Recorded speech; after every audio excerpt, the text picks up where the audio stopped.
Albert de Monaco intronisé, il désormais parti d'une confrérie, inattendue.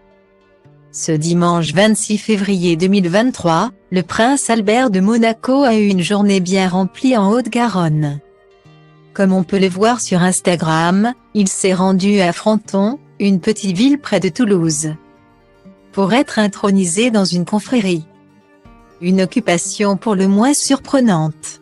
Le dimanche 26 février 2023, le prince Albert de Monaco a été intronisé dans une confrérie.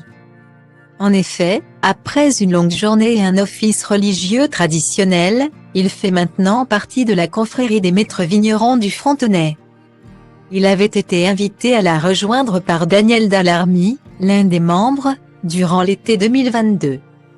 Nous a appris la dépêche du Midi. L'événement s'est déroulé dans l'église Notre-Dame de l'Assomption, à l'occasion de la Saint-Vincent, le saint patron des vignerons. L'archevêque de Toulouse, Monseigneur Guy de Querimel, a célébré une messe en présence du prince et de nombreuses personnalités locales, dont le préfet de Haute-Garonne et le maire de Fronton. À la fin de la cérémonie religieuse, le prince Albert a prononcé le serment traditionnel et a été intronisé avec la canne de la confrérie. Il a ensuite reçu la médaille et la cape bleue floquée au blason des maîtres vignerons du Frontonais, conformément à la tradition. Je promets d'être fidèle aux vins de Fronton et de les faire connaître.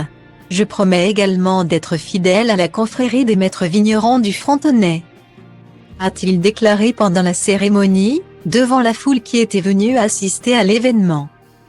Sur le compte Instagram du prince Albert II ont été publiées des photos de cette étonnante cérémonie, le prince Albert II de Monaco lors de sa cérémonie d'intronisation à la confrérie des maîtres vignerons du Frontonais à Fronton. Dans le sud-ouest de la France aujourd'hui, peut-on lire en anglais en légende de la photo.